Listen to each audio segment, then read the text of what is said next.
At Donetsk, a team of volunteers from Kryvyi Rih sees cars burned by Russian drones at the entrance to Pokrovsk. These cars weren't there the day before. Look, there's the second car, right? Yes. In some parts of the city, mobile phone service is still available. People contact evacuation groups by phone and ask for help to escape from Russian shelling. It's hell there, real hell. There used to be stray dogs running around, but now there are no dogs. What's left to do there? No water, no electricity, no gas. However, while people in Pokrovsk can still contact their relatives and volunteers, residents of nearby villages have been without communication for several days. There was no signal. For 4 or 5 days there was no signal at all. It is the third day since they started to supply it from 11 o'clock to 1 o'clock. People admit they should have left earlier. They hoped the shelling would stop. Now, upon seeing the volunteers, they quickly pack their things and get in a car. What made you decide to leave? It's dangerous for my life. They say no one comes here anymore? No, there's no one left here. It took pensioner Valentina 5 minutes to pack, just 2 small bags and her beloved pet in their arms. With every hard blast, she flinches.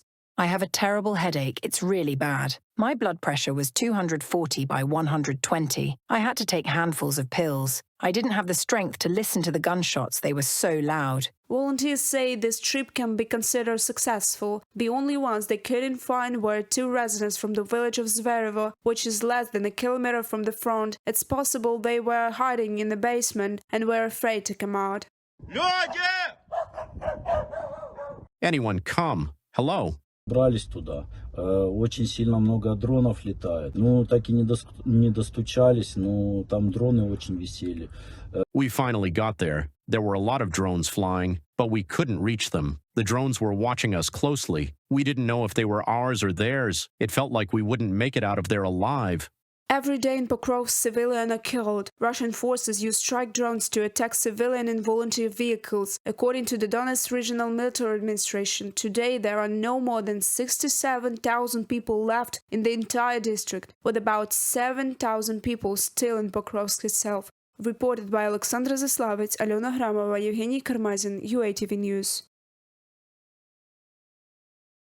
This is Oleg Leontiev, volunteer from the Dnipropetrovsk region. We're on our way to help the people from Pokrovsk leave the combat zone. Today Oleg has donned the Santa Claus costume, hoping to bring a little joy and warmth to the evacuees during these difficult times. Does the bird get in the way? A little, but how can it be without it? It's a symbol of Christmas.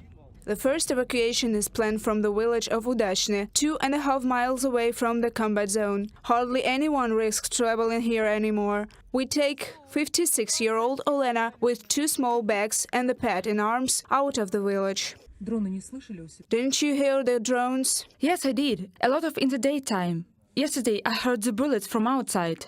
Then we enter Myrnohrad under the broken Pokrovsky bridge.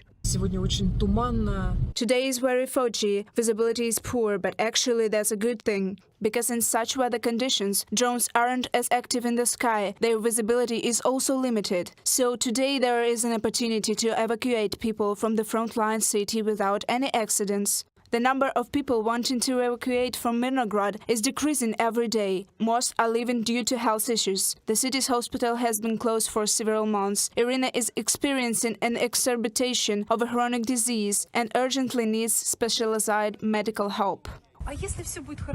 What if everything goes well? You settle in, you get help, find it nice and cozy. Wouldn't you tend to come back here? No, I want to go home. Everybody wants to go home. The city has been without electricity, water and gas for several months. Only 2 retail outlets are operating in the city center. Every day, Russian troops are flooding Myrnohrad with shells. It's scary. We are all human. It's a human factor. Of course it is frightening. Oleg tries to persuade locals to move out, but they refuse. Don't you want to leave? Are you not afraid of staying here? There's a gunfire. No, not anymore. The fog is clearing and we are hurrying to leave the city. The volunteer has planned to evacuate more people on this trip, but one family didn't wait. They rushed to escape the Russian attacks. С линии фронта We drove up to Selidova from the front line. They called us back and said that shooting had started at night. A neighbor came and took them away. With tears in their eyes, people are leaving the Donetsk region. Today, they dream of only one thing: to return home as soon as possible. What do you think? Will you come back here? I will return. I'll come on foot. I want to go home. On December 23rd, more than 600 people were evacuated from the combat zone, including 12 children. Not all those living the region are moving out. Many are simply temporarily relocating to settlements in Donetsk region that are farther from the front line. Reported by Alexandra Zaslavets, Olena Hramova, Evgeny Kamazin, UATV News.